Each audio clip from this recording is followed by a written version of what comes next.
backbone to be able to withstand together. Welcome to this episode of our program, Daily Debate. Today is a very, very special day. Today we are marking the 9th anniversary of the 30th of June revolution. This very dear memory when millions of Egyptians took to the street in order to be able to regain Egypt. Egypt, the one that we have known all our lives. Egypt, our country, which we have loved all our lives. And to be able to start a new future for our ancestors, our children to come. Egypt at that moment was in the rule of a terrorist group. We have seen our country going on the brink of a war, its economy in tatters, the ties of rather with the outside world was in complete disarray, and that was the situation. And then 9 years on, and we are seeing a complete different picture to our country. Tonight we're celebrating together what we have achieved so far after finishing the necessary backbone to be able to withstand the crises or the challenges that have faced us actually during the past stage. And after the 30th of June, Egypt was able to complete in record time the process of institutional, rather the institutions, our strong institutions building, based on the contemporary constitution, which was in accordance with the international standards in safeguarding human rights and in fundamental freedoms, and based itself on the 2030 agenda's philosophy, which means leave no one behind. This is the situation we are in tonight. Tonight we will be discussing how are we standing on our feet, trying together to overcome the world crisis that has or that have repercussions not only on Egypt but on the whole world. How we did that through all that time in order to be able to reach that moment we are standing tonight. That will be discussed with our dear guest engineer Haitham Atta, contracts team manager at the Administrative Capital for Urban Development. And thank you so much for being with us. Thank you for you, and it's my pleasure all the time to be here on our national channel, Nile TV. And we're so pleased to have you, one of the youth who have helped to to this development we are reaching, right? Yes. Before we delve into our discussion, let me first have this quick report. And President Sisi on the revolution anniversary, fully confident Egypt will overcome impact of the current international crisis. Let's watch.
بسم الله الرحمن الرحيم.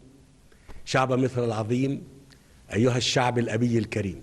President Abdel Fattah al-Sisi said he is fully confident that Egypt will overcome the impact of the current international crisis as he marked the 9th anniversary of the 30th of June Revolution 2013.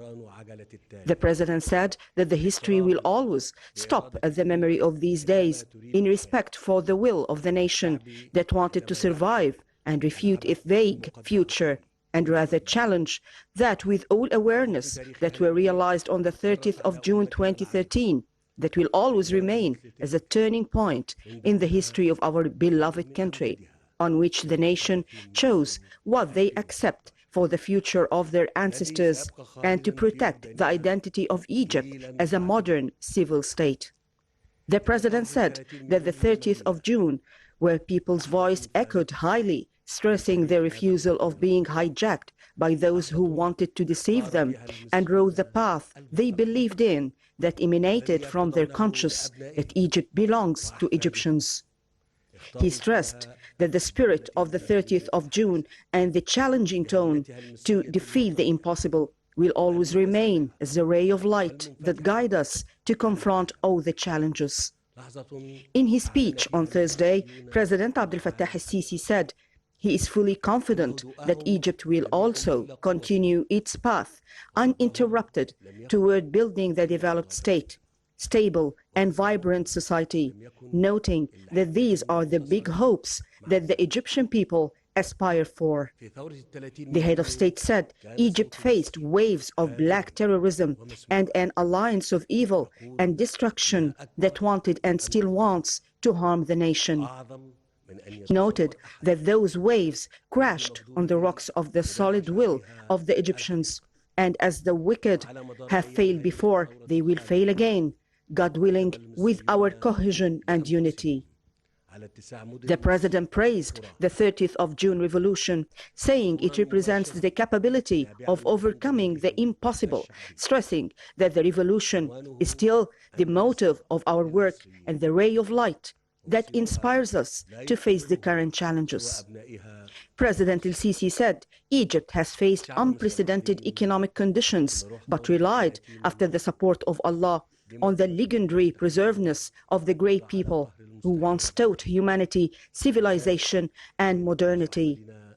He affirmed that the Egyptian state, however, has not taken these challenges as an excuse to delay the battle for development and progress.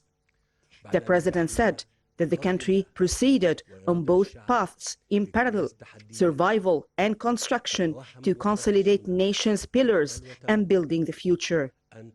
He added that the tremendous effort that Egypt made in the past years cannot be wasted, as the majority of people are now facing two of the most difficult and harsh global crises for all countries of the world, the coronavirus pandemic and the Russian-Ukrainian crisis. The president affirmed that if it were not for the National Program for Economic Reform, which has been implemented successfully and accurately since 2016, and the development efforts achieved in the past years that raised against time, confronting the repercussions of the current international situation would have been extremely difficult. President el-Sisi said during his speech that we must remember our great heroes who sacrificed their lives to give us this precious blessing, the blessing of the homeland, for which we thank God day and night. Right, welcome back, and that was 9 years on from the 30th of June 2013. Tonight we'll be speaking about how we continued the process of work and construction under the leadership of President Sisi to achieve development goals and realize the aspired progress in a way that serves Egyptian people's interests. We have been speaking about what happened, what we expect, and what we are living in. Let me again welcome our guest tonight, Engineer Haitham Atta, Contracts and Commercial Manager, the Administrative Capital for Urban Development. Again, thank you for being with us tonight. Thanks a lot. So much. And 9 years. How do you view the 30th of June 2013? This was a remarkable day. Nobody in Egypt can forget the moments that we live at this day, and the turning point for Egypt, as you said in the beginning, that to bring our country back, Egypt as we know and as we grown up in it. In these days, I remember two shots for me, yani, as one of the youth in this country.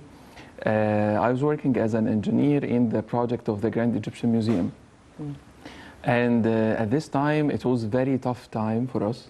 The project was, it's a great project, and all of us who are waiting for inauguration of this project and see the Grand Egyptian Museum that reflects our civilization and the greatness of our country. But at this time, you know, that the project faced a lot of difficulties. Difficulties. It was about to be all destructed. Yes, that's right. That's right. We stuck all the time with the blocked roads, as when we go to our project, and there was a problem in fuel and solar and this and this. So at this time, even with our foreigners in this project, they told us, "Do you think that you can continue this project?" And for me, I said that we have to do it. Whether in 1 year or 2 or 3 or 4 years, but we have to do it. And finally, when we have this revolution, all of us get the hope that Mr. President will work on this one. And this is really what happened as we continue with cooperation with Japan, and we are about to complete the project now. Yes, and it's much anticipated. I mean, the Grand Museum is awaited by the whole world. Yes, that's right. And we are much eager. Yes, for it. yes, that's right. Well. That's right. That's right. Let me here read into what the President said today. The President today addressed the nation on this occasion. He has been addressing the nation ever since he assumed office 8 years ago, in a trial to be frank, objective, presenting in transparency what we are in, Yes. the situation, and what we are going through. Let me take here your reading to the statements of the President today addressing the nation, because it was a little bit different. Yes, Mr. President always call us to be engaged in the development of our country, and he always relies on people, as he said today, even in the beginning of his speech, that this great nation who stands at the critical moments and do the difference all the time. And this, what we see even, or what we saw before in the revolution 9 years ago, and this continues to be proven all the time, that this nation is great and our people always can do the difference in different aspects. In politics, in work, in life, in every aspect, our people can do the difference. Even for, let's say, the development and the slogan of New Republic. This is what even Mr. President all the time called, that we are building a new country. We are building new horizons for us and for our children and for the coming generation. So this, what we can call it, is the magic word all the time, the Egyptians. Here the President spoke about, or from different angles. The first one was how the Egyptians stood all together in order to retrieve their country, and how their voice echoed highly in order to, or to just present their rejection and refute to the rule of our country by a group that hijacked it and wanted to deceive us on the path. this was according to the awareness and the conscience of people. I remember they called, I will not say us because I don't have to, I can't express myself now, but I can say they called those people the people of the coach, right? Yes, yes, yes. Here the president spoke about the stages that Egypt has gone throughout this period to withstand what the challenges were during different stages. Let's speak of what Egypt went through in 8 years. Yes. Firstly, I'll speak one of our aspects that concern as a part or as a pillar of our national security, which is, for example, the electricity. We faced problems before in the electricity and the cottage all the time, and we don't have enough electricity power for grids were destructed. Yes, were destructed. Totally. Yes, that's right. And we don't have the enough power generation stations that can secure our needs in Egypt. And at this time, we said, what happened? Before we were okay, why we suffered this? People didn't realize that we need to add to our grid new power generation plants. All the time we speak about the Haitham, okay, and the power generated from it. But now, over the past 8 years, we construct 3 major power generation plants by Siemens, for example, the German company. And the CEO of Siemens said that Mr. President is one of the best negotiators that he ever faced, as we did these plants in abnormal time, and we pay a lot in it in order to secure our need over the past 8 years. Now we have surplus in electricity, and we make contracts with our neighbors, with Sudan, with Jordan, with Lebanon, in order to deliver the surplus and make use of what we invest over the past 8 years. We create assets now. Before we have our assets that are not efficient, but now we are looking to have efficient assets, successful organizations, in order to help us in critical times. Even for let's say the network and the infrastructure, nobody can imagine this amount of roads. And no, since you brought up the issue of energy, so let's finish with energy at large. Yes. Because we started with new grids, new power right. stations, and that was infrastructure. That's right. But then we were able to have self-sufficiency of energy in 2018. Yes. And that needed lots and lots of efforts. We announced for the very first time in 2018 that we are self-sufficient, or we have self-sufficient of energy. That is beside the infrastructure. Yes, this is I will say that this is incredible that you can do this in 4 or 5 years, starting from 2013, and as I said, that for the electricity and even for the natural gas. Now we have the mega project, the national project for our country to deliver natural gas for all houses in order to get rid of the other resources of energy that cost us foreign currency.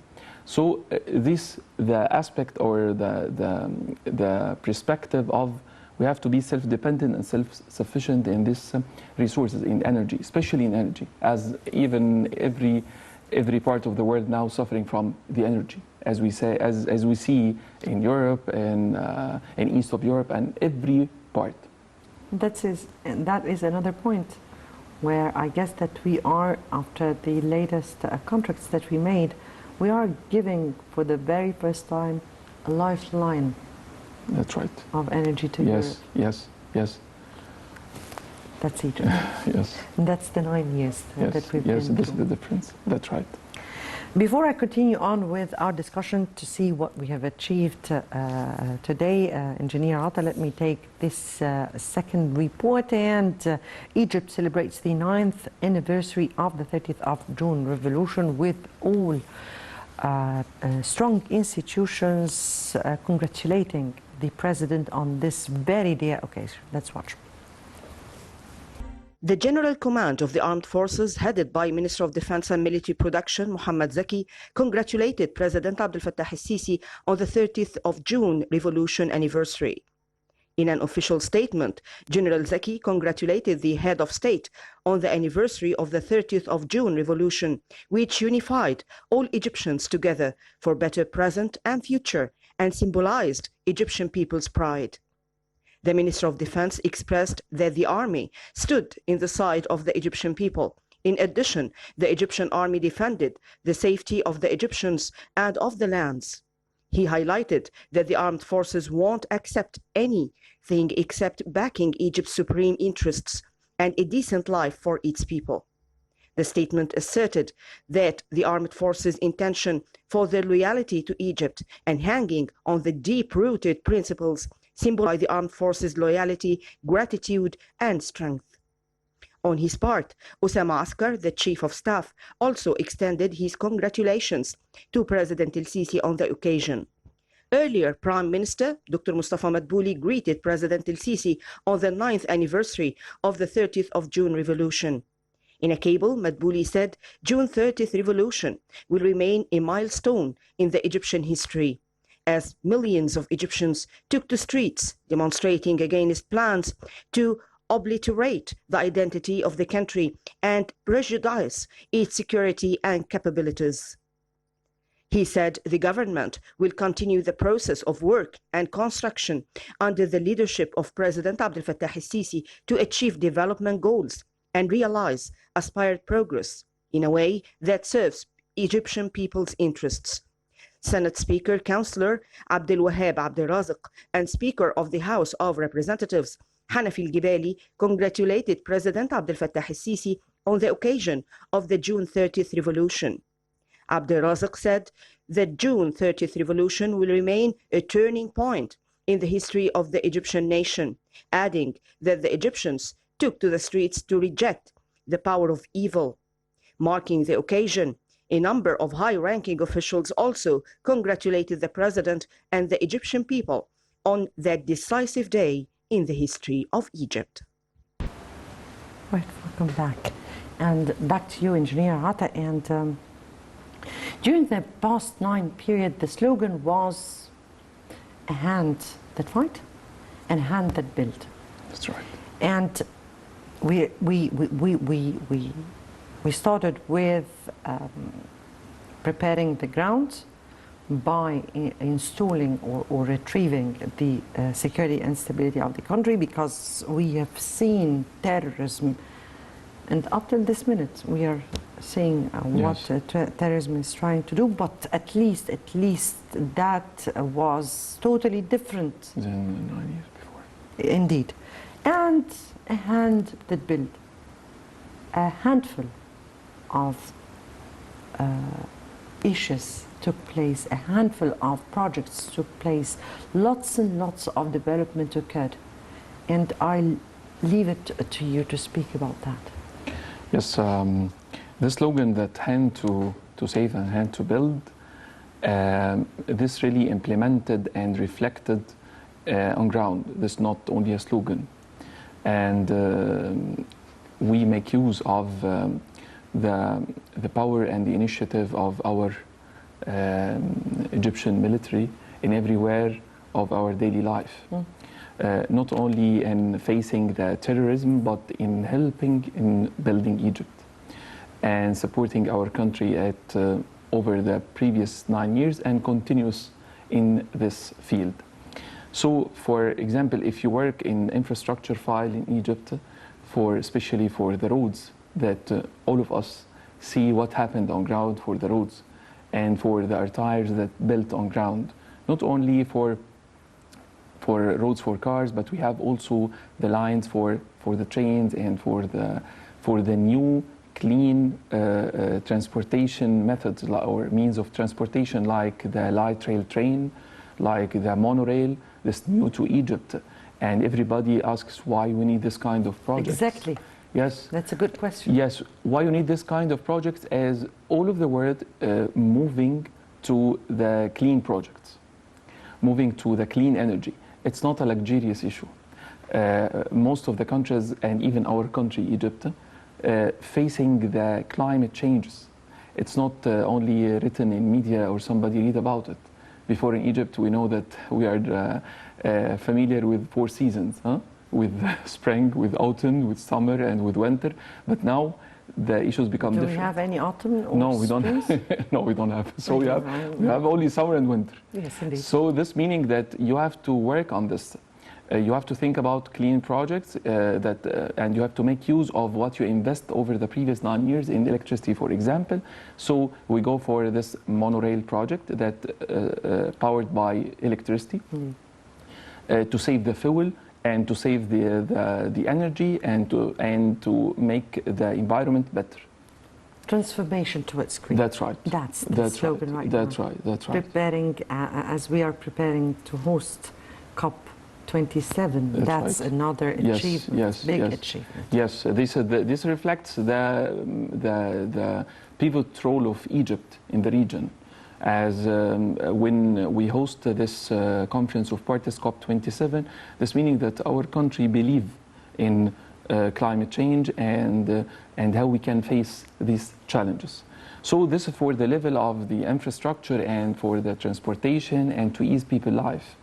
But here you pinpointed your finger on a question. I need to complete the question because he said, why would we need Yes. trains in this issue? Yes.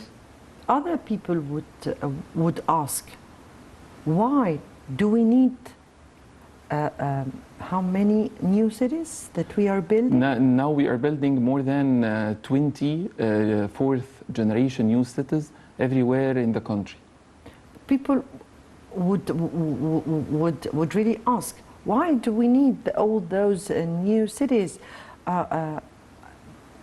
Why we only need to attract investments, for an instance? Yes, yes, yes. Please.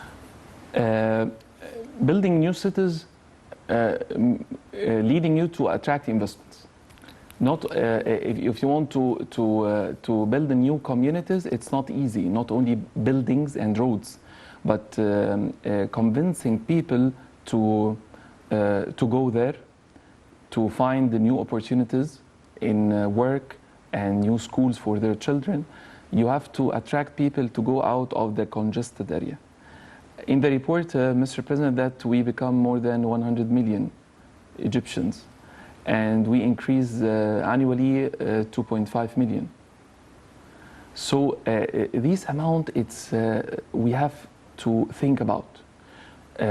I'll tell you one figure that we live on 7% of our land, and we aim by 2030 to develop around 14%.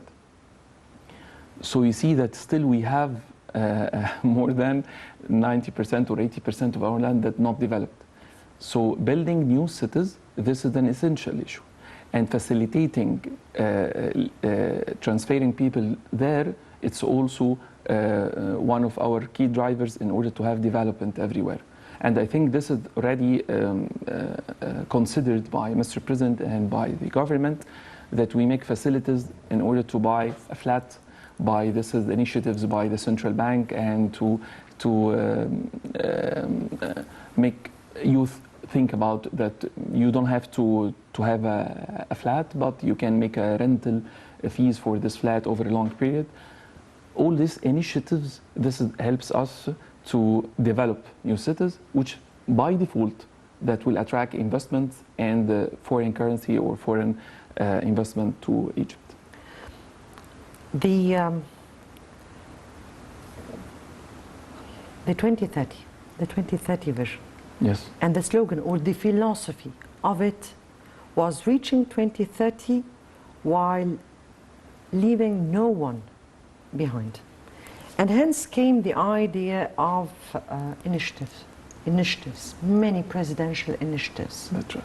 Yes. Indeed. Let me know, how did you view those initiatives? How did you what was your perspective towards each initiative at the very beginning and after the initiative was really fulfilled on the ground? Yes, this one I will speak about initiative maybe out of the engineering and construction, like the 100 million healthy lives. Yes, this one, and this is really what happened after this. I think that at this time it's just a media issue, but when I find that people in their organizations and even ordinary people make use of the points and the clinics distributed everywhere to go there and to check or to check their health. Really, this is amazing. This one. The elimination of virus C? Yes. The elimination of virus C. This is especially one of my family members make use of this initiative. And we make use of what the country secured for people for the cost of medicine that was free. So this initiative also, I see it and see the benefit out of it. Knowing the data of our population at large, who will be needing in sometimes what, so we can prepare for the upcoming generations or to understand what we are be dealing with, yes, with all the data we collected. Yes, in this that's initiative. right. Yes, sure, the digitalization of the government and that preparing the current and the coming employees to cope with this massive revolution in technology every day, every moment, not every day even. So we have to be ready there. And when we speak about the new capital and the move, it's not a physical move. We will not move from this place to this place. We have to move our minds, our performance to cope with the challenges. It's not only move for purpose of move or leaving the old Cairo and make it better than before. So these initiatives really, I believe in it, and one of the great initiatives that inspire me on the level of a citizen and an engineer, Decent Life Initiative. Of course. Yes, this one that targets people in 60 million people. 60 million people. Yes, yes. Up to this minute. Yes, that's right. And this is cost a lot. Cost resources, money, time, and every entity in the country working in this. I know my friends, engineers, who are allocated in different governorates that most of time no development goes to these governorates. For example, very urban and rural areas. Yes, right? That's right. When I speak with my friends, where are you, Ahmed? For example, I'm in Armenia. Somewhere where there is nothing. Yes, that's right. And I'll tell you, in a glimpse that when you go to work in an area, before we stopped at this time to see that we don't have drawings to know where are the infrastructure and the utilities underground. So nothing happened before, as we don't know where are the utilities, where are the pipelines. No maps that is leading to these places. But now, if we stop at this point, nothing will happen. So when they go there, my friend, the engineer, the workers, the laborers, and everyone, to build the school, to make a water pipeline, to make drainage pipeline, and to also to feed the houses with natural gas. You know that it's an incredible issue that from 2-3 years before you have nothing, and now your flat equipped. Let's call it equipped with fully furnished. Yes. You can know and feel the meaning of life in the country. Another issue is how we utilized our source of richness. Youth. Yes. Half of the society, women, empowering those two segments of the society, and how we gave that a priority. Yes, this is one of the sectors that also Mr. President took care of it in the early years when he announced the initiative of making the program of preparing youth to be leaders, which is called the Presidential Leadership Program. that I have the honor that I am one of the first batch of this program. And then I think also at this time that maybe this will stop by the first batch, but now become to fourth batch. And the idea goes bigger and bigger. Now we have the National Training Academy that really looks for developing youth and encouraging them and preparing them to be leaders, not only for Egyptian, but also they provide leadership programs for our African partners. So we have our contribution and penetrate our neighbors. Then youth, this is, I think, as you said, that half of the country are youth, and I'm really... a source of richness. That's right, that's right. They are. Yes, yes, and without this, you cannot see this massive development in everywhere. And of course, the women that are also empowered, and Mr. President cares of protection of women and making their life equal, really, not to say that they are equal to men or whatever. And we see that women now empowered in justice, in civil aviation, in fields that nobody can think that women can go in this. They are leading in some of the very critical positions Yes. of the country, even the State Council and the That's right. legislation Yes, authority and yes. all this stuff. We are in our golden era, right? Yes. Okay. Yes, that's Guess right. this is part of your of an envy that is seen in your eyes. But anyway, I guess we'll leave it here because I have lots and lots of achievement that we have did throughout the 9 years. But my time is out. So. Engineer Haitham Atta, Contracts and Commercial Manager at the Administrative Capital for Urban Development. We thank you so much for being with us tonight. Thank you, my pleasure all the time. The pleasure is all ours. I guess we'll be speaking about that from today till next week, because next week, the first debate would be the 3rd of July, a very important also day in the history of this nation. Many thanks for watching, and until next Sunday, it's goodbye.